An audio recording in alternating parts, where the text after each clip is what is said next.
جناب doctor Babar Awan Sahib, adviser to prime minister for parliamentary affairs. بسم اللہ الرحمن الرحیم. میں جناب چیئرمین اپنی بات کا آغاز ایک مسنون اور رکت آمیز دعا سے کرنا چاہتا ہوں, اس لیے کہ ہمارا ایمان ہے اور اللہ تعالیٰ کا فرمان ہے کہ تم مجھے پکارو, میں مدد کے لیے پہنچوں گا, اور تم مجھے یاد کرو, میں تمہیں یاد رکھوں گا. دعا یہ ہے جناب چیئرمین, ربی انی مغلوب فانتصر, کہ اے ہمارے رب, میرا یہ ہاؤس میریٹ اور ہم سب کا ملک بے بس ہو گیا ہے. ہماری رکت آمیز دعا ہے میرے رب کہ ہماری مدد فرما, ہماری نصرت فرما.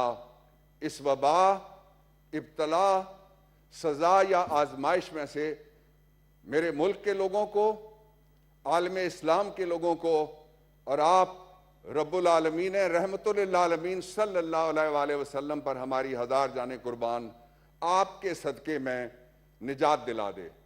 آمین. میں سب سے پہلے آپ کو اور آؤٹ گوئنگ سیکریٹری کو اور آپ کے سیکریٹریٹ کو خراج تحسین پیش کرنا چاہتا ہوں کہ انتہائی مشکل حالات میں, اور بہت کنٹیسٹڈ تھا کہ آن لائن آئیں یا کہ ورچوئل سیشن ہو یا فزیکلی لوگ جمع ہوں, آپ نے یہ رسک لیا, اور ابھی تک اللہ تعالیٰ کی مہربانی ہے کہ اس رسک کے نتیجے میں کوئی بری خبر سامنے نہیں آ سکی. اس کے ساتھ ہی میں اللہ تعالیٰ کا شکر ادا کرنا چاہتا ہوں. ہم کمزور ہیں, پاکستان مالی طور پہ بھی کمزور ہے. میں ان وجوہات میں نہیں جانا چاہوں گا, اس لیے کہ یہ اپوزیشن کا اپنا ایجنڈا تھا, اس پہ کون کتنا بولا ہے. آپ کا ریکارڈ وہ سامنے بیٹھا ہوا میڈیا اور قوم پوری دیکھ رہی ہے, اور کون ایجنڈے سے ہٹا ہے میں ان میں شامل نہیں ہونا چاہتا کہ میں ایجنڈے سے ہٹ سے کوئی بات کروں. میں صرف اتنا کہنا چاہتا ہوں جناب چیئرمین, جب آپ یہ اجلاس بلا رہے تھے تو سب پارٹیسپینٹس نے, ساری سیاسی جماعتوں نے, بلکہ جو نیشنل کووڈ کمیٹی تھی نیشنل اسمبلی کی, اس میں تو سارے پارلیمنٹری لیڈرز بھی شامل ہوئے, ان سب نے یہ کہا کہ ساری قوم ہمیں دیکھ رہی ہے, ہم ان کو لائے عمل دیں گے. آج اجلاس کا اختتام ہوگا. کیا لائے عمل آپ کے سامنے آیا ہے؟ میں 3 حصوں میں جو مجھے سمجھ آ سکی ہے, جو میں نے بیٹھ کے سنا ہے یہاں, اور 2 دن قومی اسمبلی میں بھی سنا ہے, 2 دن یہاں سنا ہے, کل پھر سنوں گا. ایک یہ کہ سینٹ کے اندر سے بہت اچھی بعض تجاویز سینیٹرز نے سیریسلی پیش کی ہیں, جن میں سینیٹر جاوید عباسی صاحب شامل ہیں, سینیٹر مشاہد حسین سید صاحب شامل ہیں, جن میں روبینہ خالد صاحبہ شامل ہیں, جن میں راجہ ظفر الحق صاحب شامل ہیں, اور کئی اور دوسرے سینیٹرز ہیں, جاوید فیصل صاحب ہیں, جنہوں نے اچھی تجاویز پیش کی ہیں. میں ہاؤس کو حکومت کی طرف سے یقین دلانا چاہتا ہوں کہ very seriously we will take these suggestions from this house to the government and to the concerned agencies, اور ان کے سامنے رکھیں گے. یہ اس ہاؤس کا ایک سینس ہے جو ہاؤس آف فیڈریشن ہے, اور ہماری ذمہ داری ہے کہ ہاؤس آف فیڈریشن کو فیڈریشن کی طرح سے ہم مستحکم کریں اور باعزت بنانے کی کوشش کرے حکومت. جناب چیئرمین, رحمان ملک صاحب نے سب سے زیادہ تجاویز کمپائل کر کے دی ہیں. اس کے بعد میں دوسرا اس کا حصہ جس کی طرف میں آپ کی توجہ چاہوں گا, وہ حصہ یہ ہے کہ یہ کہاں غلطی ہو گئی جس کی وجہ سے کورونا تفتان کے ذریعے سے ایک طوفان کی شکل میں پاکستان میں آ گیا. میں اس میں نہیں جانا چاہتا, یہ دوسرا حصہ تھا ڈیبیٹ کا. اور جناب چیئرمین, نہ جانے کی وجہ یہ ہے کہ میں تو اللہ تعالیٰ کا لاکھ لاکھ شکر ادا کرتا ہوں، پاکستانی اللہ تعالیٰ کا لاکھ لاکھ شکر ادا کر رہے ہیں کہ جنہوں نے آہنی دیواریں مہاجرین کے لیے مغرب کے ملکوں نے بنائی ہوئی تھی، وہ روند کے آہنی دیواریں وہاں تک اگر کوئی کووڈ-19 پہنچ سکتا ہے تو تفتان سے بھی ہمارا بارڈر لگتا تھا جہاں انفیکشن موجود تھی، اور ہمارا گلگت بلتستان سے بھی بارڈر لگتا تھا۔ اللہ تعالیٰ کا شکر ادا کرنا چاہیے، اور لیٹس ناٹ پلے گاڈ کہ خدائی دعوے نہیں کرنے چاہیے کل یہ ہو جائے گا اور کل فلاں غلط ہو جائے گا۔ اچھا گمان رکھنا چاہیے۔ ابھی تک کورونا کے بارے میں جو policy prime minister Imran Khan کی، ان کی حکومت کی، جو پالیسی NDMA کی، جو پالیسی اسد عمر کی کمیٹی کی، اور جو پالیسی ہمارے قومی اداروں نے، جن میں افواج پاکستان کا نام ضرور لینا چاہیے، انہوں نے جو بنائی، اس کے نتیجے میں ہم اس کو کنٹین کرنے میں کامیاب ہوئے ہیں۔ اس کا دوسرا حصہ یہ تھا، اور اب تیسرا حصہ جو پیشن گوئیوں کے اوپر اور بری خبروں کے اوپر مشتمل تھا کہ ورلڈ بینک نے یہ کہہ دیا ایسا ہو جائے گا، WHO نے ایسا یہ کہہ دیا اور ایسا ہو جائے گا۔ میرا خیال ہے آپ کو یاد ہوگا کہ فیبروری کے اینڈ میں اور مارچ کے شروع میں WHO نے بھی کچھ کہا تھا، ایشین ڈیولپمنٹ بینک نے بھی ایک پریڈکشن جاری کی تھی، اور ورلڈ بینک نے بھی پریڈکشن جاری کی تھی کہ پاکستان میں بہت بڑے پیمانے پہ بھوک آئے گی، فوڈ کرائسس آئے گا، اور پاکستان میں بہت بڑے لاکھوں کے حساب سے تباہی ہوگی۔ اللہ تعالیٰ کی مہربانی سے پاکستان کے علاوہ کسی جگہ اتنے اچھے طریقے سے فوڈ چین بحال نہیں رہی، انڈیا میں نہیں رہی، امریکہ میں نہیں رہی، بڑے ملکوں میں جن کی صنعتی ترقی آسمان پہ ہے ان میں بھی نہیں رہی، جس طریقے سے ہماری فوڈ چین چلتی رہی۔ اس پہ ان اداروں کا شکریہ، اس پہ اللہ تعالیٰ کا لاکھ لاکھ شکر۔ یہ بحران جناب چیئرمین ابھی چل رہا ہے، ہم نے ایک مرحلہ کراس کیا ہے، ہم اس کے دوسرے مرحلے میں ہیں، اور ساری دنیا اس کے اندر دو طریقے سے اپروچ کیا ہے اس بحران کو۔ ایک تو یہ کہ بحران کے درمیان کیا کیا جائے، اور دوسرا یہ کہ کل اگر یہ بحران ختم ہوتا ہے مہینے میں، 2 مہینے میں، سال میں، 2 سال میں، تو پوسٹ کووڈ-19 ہماری پالیسی کیا ہونی چاہیے۔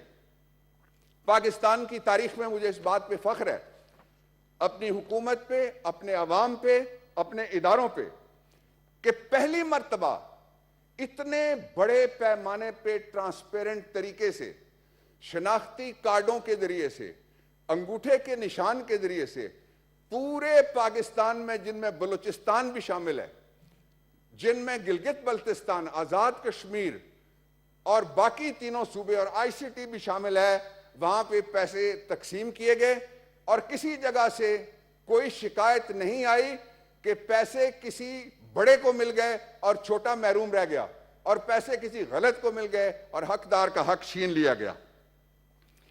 2 اور یہاں پہ مباحث چھیڑے گئے ہیں، میں ان کو ایڈریس کر کے پھر شارٹ کامنٹس ہیں کچھ میرے پاس جو میں کروں گا۔ ان میں سے ایک بحث یہ ہے کہ گویا یہ حکومت 18ویں ترمیم سے چھیڑ اور چھاڑ کرنے لگی ہے۔ میں اس پہ حکومت کا موقف دینے سے پہلے آپ کے سامنے 2 فیکٹس آپ کی اجازت سے ہاؤس کے سامنے رکھنا چاہتا ہوں جناب چیئرمین۔ اور میں جب سے آیا ہوں تقریباً 35 دن میں نے جو پینڈنگ لیجسلیشن ہے اور پینڈنگ ایشوز ہیں جن کی وجہ سے ان اسمبلیوں کی طرف انگلیاں اٹھتی ہیں، ان ایوانوں کی طرف حرف آتا ہے، وہ میں نے معلوم کرنے کی کوشش کی ہے۔ اس کے نتیجے میں جو ایک آج سے متعلقہ آپ کے سامنے سب سے پہلے میں رکھتا ہوں کہ جو 13 اگست 2018 سے لے کے 27 فیبروری 2020 تک جو ہماری پیاری آئینی ترمیم ہے، اس ہاؤس میں 2 لوگ ہیں، میں ایڈوائزر کی حیثیت سے، فارمر سینیٹر، اور میاں رضا ربانی صاحب،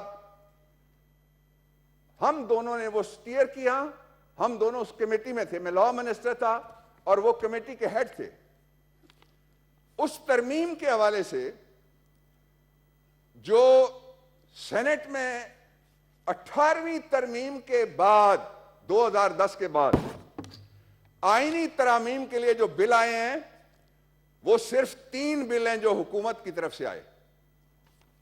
ایک بل خود رضا ربانی صاحب کی طرف سے آیا اور باقی نام لیے بغیر سینیٹر شیری رحمان صاحبہ کا بل بھی پینڈنگ ہے. سینٹ میں آئینی ترمیم 18ویں کے بعد 14 بل اس وقت پینڈنگ ہے جو کہتے ہیں کہ ترمیم کرو. اس میں 14 بل جناب میرے پاس پوری تفصیل موجود ہے. دوسرا 2 لفظوں میں اور چند سیکنڈز میں جو نیشنل اسمبلی ہے اس میں جو گورنمنٹ کے بل ہیں 2019 کے 2 ہیں کانسٹیٹیوشنل امینڈمنٹ گورنمنٹ نے مانگی ہیں اور جو پرائیویٹ ممبرز ہیں وہ ساری سیاسی جماعتوں کے لوگ اس میں شامل ہیں. اپوزیشن کے زیادہ ہیں. 26 آئینی 18ویں ترمیم کے بعد اس ترمیم میں ترمیم کے لیے اس کا دوسرا حصہ یہ تھا. اور اب تیسرا حصہ جو پیشن گوئیوں کے اوپر اور بری خبروں کے اوپر مشتمل تھا کہ ورلڈ بینک نے یہ کہہ دیا ایسا ہو جائے گا, WHO نے ایسا یہ کہہ دیا اور ایسا ہو جائے گا. میرا خیال ہے آپ کو یاد ہوگا کہ فیبروری کے اینڈ میں اور مارچ کے شروع میں WHO نے بھی کچھ کہا تھا, ایشین ڈیولپمنٹ بینک نے بھی ایک پریڈکشن جاری کی تھی اور ورلڈ بینک نے بھی پریڈکشن جاری کی تھی کہ پاکستان میں بہت بڑے پیمانے پہ بھوک آئے گی, فوڈ کرائسس آئے گا اور پاکستان میں بہت بڑے لاکھوں کے حساب سے تباہی ہوگی. اللہ تعالیٰ کی مہربانی سے پاکستان کے علاوہ کسی جگہ اتنے اچھے طریقے سے فوڈ چین بحال نہیں رہی. انڈیا میں نہیں رہی, امریکہ میں نہیں رہی, بڑے ملکوں میں جن کی صنعتی ترقی آسمان پہ ہے ان میں بھی نہیں رہی جس طریقے سے ہماری فوڈ چین چلتی رہی. اس پہ ان اداروں کا شکریہ, اس پہ اللہ تعالیٰ کا لاکھ لاکھ شکر. یہ بحران جناب چیئرمین ابھی چل رہا ہے. ہم نے ایک مرحلہ کراس کیا ہے, ہم اس کے دوسرے مرحلے میں ہیں اور ساری دنیا اس کے اندر 2 طریقے سے اپروچ کیا ہے اس بحران کو. ایک تو یہ کہ بحران کے درمیان کیا کیا جائے اور دوسرا یہ کہ کل اگر یہ بحران ختم ہوتا ہے مہینے میں, 2 مہینے میں, سال میں, 2 سال میں, تو پوسٹ کووڈ-19 ہماری پالیسی کیا ہونی چاہیے. پاکستان کی تاریخ میں مجھے اس بات پہ فخر ہے, اپنی حکومت پہ, اپنے عوام پہ, اپنے اداروں پہ, کہ پہلی مرتبہ اتنے بڑے پیمانے پہ ٹرانسپیرنٹ طریقے سے شناختی کارڈوں کے ذریعے سے, انگوٹھے کے نشان کے ذریعے سے پورے پاکستان میں, جن میں بلوچستان بھی شامل ہے, جن میں گلگت بلتستان, آزاد کشمیر اور باقی تینوں صوبے اور ICT بھی شامل ہے, وہاں پہ پیسے تقسیم کیے گئے اور کسی جگہ سے کوئی شکایت نہیں آئی کہ پیسے کسی بڑے کو مل گئے اور چھوٹا محروم رہ گیا اور پیسے کسی غلط کو مل گئے اور حقدار کا حق چھین لیا گیا. 2 اور یہاں پہ مباحث چھیڑے گئے, میں ان کو ایڈریس کر کے پھر شارٹ کامنٹس ہیں کچھ میرے پاس جو میں کروں گا. ان میں سے ایک بحث یہ ہے کہ گویا یہ حکومت 18ویں ترمیم سے چھیڑ اور چھاڑ کرنے لگی ہے. میں اس پہ حکومت کا موقف دینے سے پہلے آپ کے سامنے 2 فیکٹس آپ کی اجازت سے ہاؤس کے سامنے رکھنا چاہتا ہوں جناب چیئرمین. اور میں جب سے آیا ہوں تقریباً 35 دن میں نے جو پینڈنگ لیجسلیشن ہے اور پینڈنگ ایشوز ہیں جن کی وجہ سے ان اسمبلیوں کی طرف انگلیاں اٹھتی ہیں, ان ایوانوں کی طرف حرف آتا ہے, وہ میں نے معلوم کرنے کی کوشش کی ہے. اس کے نتیجے میں جو ایک آج سے متعلقہ آپ کے سامنے سب سے پہلے میں رکھتا ہوں کہ جو 13 اگست 2018 سے لے کے 27 فیبروری 2020 تک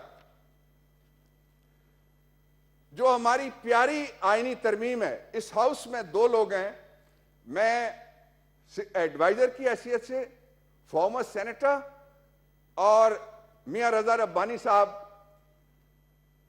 ہم دونوں نے وہ سٹیئر کیا، ہم دونوں اس کمیٹی میں تھے، میں لا منسٹر تھا اور وہ کمیٹی کے ہیڈ تھے۔ اس ترمیم کے حوالے سے جو سینٹ میں 18ویں ترمیم کے بعد 2010 کے بعد آئینی ترامیم کے لیے جو بل آئے ہیں، وہ صرف 3 بل ہیں جو حکومت کی طرف سے آئے۔ ایک بل خود رضا ربانی صاحب کی طرف سے آیا اور باقی نام لیے بغیر سینیٹر شیری رحمان صاحبہ کا بل بھی پینڈنگ ہے۔ سینٹ میں آئینی ترمیم 18ویں کے بعد 14 بل اس وقت پینڈنگ ہے جو کہتے ہیں کہ ترمیم کرو اس میں۔ 14 بل جناب، میرے پاس پوری تفصیل موجود ہے۔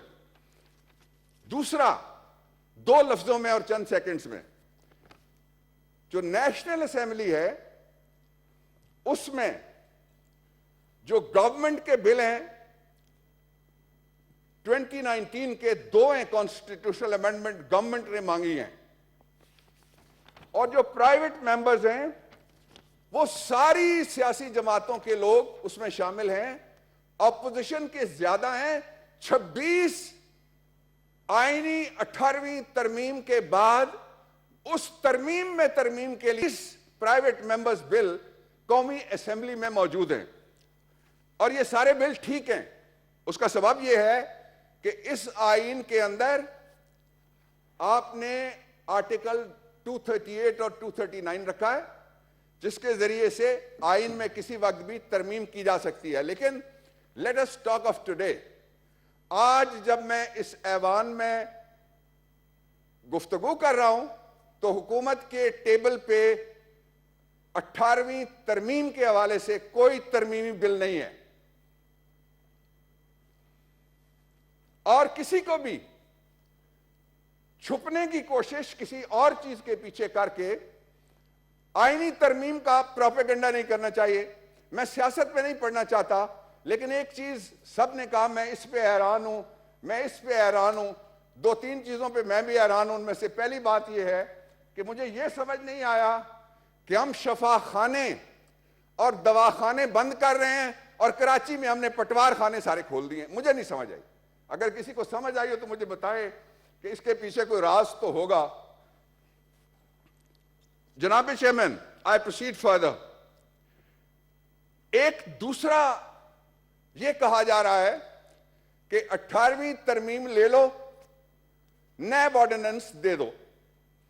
میں اس پہ بھی آج کھل کے حکومت کی بات کر دیتا ہوں کہ عمران خان کے زمانے میں پاکستان تحریک انصاف کے دور حکومت میں کوئی 2 باتوں کا خیال دل میں نہ لائے۔ ایک کہ احتساب کے قومی ادارے کے پر کاٹ دیے جائیں گے، ایسا نہیں ہوگا۔ دوسرا کہ احتساب کے عمل میں کوئی ڈیڈ لاک آ جائے اور کوئی لاک ڈاؤن آ جائے، اس کو بھی let's us remove this false impression this is never going to happen۔ اس کا سبب ہے، تاریخ میں صرف 4 جملوں میں رکھتا ہوں۔ پہلا جملہ اسحاق خان صاحب کا ٹریبونل، بی بی کا احتساب۔ دوسرا جملہ لغاری صاحب کا احتساب آرڈیننس 96، بی بی کا احتساب۔ تیسرا جملہ نواز شریف صاحب کا 97 کا احتساب ایکٹ، 2/3 میجورٹی کے ذریعے بی بی کا احتساب۔ انسیڈنٹلی ساری جگہ میں ان کا وکیل تھا ایز اے پروفیشنل۔ اور اس کے بعد جب 2 سال بعد احتساب ایکٹ 97 کو ایک سپرا کانسٹیٹیوشنل سربراہ نے آ کے نیب آرڈیننس میں تبدیل کیا تو 20 سال میں اس کو ہاتھ نہیں لگایا گیا۔ ہم اس کے لیے تو تیار ہیں کہ سپریم کورٹ کی ڈائریکشنز کے مطابق یا پارلیمنٹ چاہے تو نوک پلک کسی جگہ اگر کسی نے درست کرنی ہے، لیکن اس کا مطلب احتساب کو ڈیریل کرنا ہرگز نہیں ہوگا۔ اب میں دوسرے حصے میں جاتا ہوں جناب والا, اور وہ یہ ہے کہ ایڈم سمتھ کی جو معیشت چل رہی ہے ساری دنیا میں, اس کے ماہرین اب کہتے ہیں نیٹ بھرا ہوا ہے. وہ کہتے ہیں جتنا ڈراؤنا خواب ووہان کے اندر کووڈ-19 تھا, اس سے بڑا ڈراؤنا خواب یہ ہے کہ جن ملکوں نے کمپلیٹ لاک ڈاؤن کیا, وہ ملک کس طرح سے معیشت کے کنویں میں گرنے کے بعد اٹھ کے پاؤں پہ کھڑے ہوں گے. عمران خان کا قصور 3 لفظوں میں بیان کیا جا سکتا ہے. عمران خان نے کہا میں دیہڑی دار کے بارے میں پریشان ہوں, وہ کہاں سے کھائے گا جو دیہڑی لگاتا ہے اور کھاتا ہے اور اس کے لیے علیحدہ سے پیسے دیے گئے جس کا کسی نے نام نہیں لیا. دوسرا اس نے کہا وہ لوگ جن کو نجی اداروں نے ملازمتوں سے محروم کر دیا ہے, کووڈ-19 کا فائدہ اٹھاتے ہوئے میں ان کے لیے پریشان ہوں, ان کے لیے علیحدہ سکیم آ گئی. اور تیسرا کہا کہ کروڑوں لوگ وہ ہیں جن کے خاندان احساس کیش کے ذریعے سے, اگر کوئی شکایت ہے تو اس اجلاس کے خاتمے کے بعد بھی میں بیٹھ سکتا ہوں. میں کل اور پرسوں اور ترسوں بھی ادھر ہی ہوں, میں اس شہر کا رہنے والا ہوں, یہ شہر اور میں اکٹھے جوان ہوئے ہیں, وہ مجھ تک پہنچا دیا جائے. میں 3 چیزوں کا جواب دینے کے لیے تیار ہوں. ایک یہ کس جگہ گڑبڑ ہوئی ہے احساس کیش پروگرام میں یا تقسیم کے باقی عمل میں, میں پوچھ کے خود ان لوگوں کو کٹہرے تک لے جانے کی اس ایوان کے ساتھ وعدہ کرتا ہوں مدد کروں گا اگر کوئی گڑبڑ ہوئی ہے. گڑبڑ نہیں ہوئی. ایک دوسرا, سراج الحق صاحب اور ان کے جو کو سینیٹر ہیں جماعت اسلامی کے, ہمارے دوست اس وقت دونوں موجود نہیں ہیں, انہوں نے کہا کہ کسی ہسپتال میں لاش کی بے حرمتی ہوئی ہے, جگہ نہیں بتائی, مریض کا نام نہیں بتایا, ادارہ نہیں بتایا, صوبہ نہیں بتایا, ہاسپٹل نہیں بتایا. بتائیں, آج نہیں پرسوں دے دیں, اس کے اوپر بھی ہم کارروائی کریں گے. پوری طاقت سے اور قانون کی طاقت سے کارروائی ہوگی. اور تیسرا, لائٹر نوٹ پہ, ابھی تھوڑی دیر پہلے, گھنٹہ پہلے, شاہ صاحب مشاہد حسین سید صاحب, ہم حضرت عباس علمدار کی اولاد, ان کے داد پوترے ہیں, انہوں نے 30 ارب روپیہ جو مجھے دیا تھا وہ میں شکریہ کے ساتھ واپس کرتا ہوں. میرے دور میں نہ کچھ مانگا گیا, نہ کوئی سمری گئی ان دنوں میں, اور نہ ہی میں نے کبھی کچھ کہا کہ اس منسٹری کو کچھ اور دے دیں. اس کے ساتھ 2 چیزیں اور ہیں.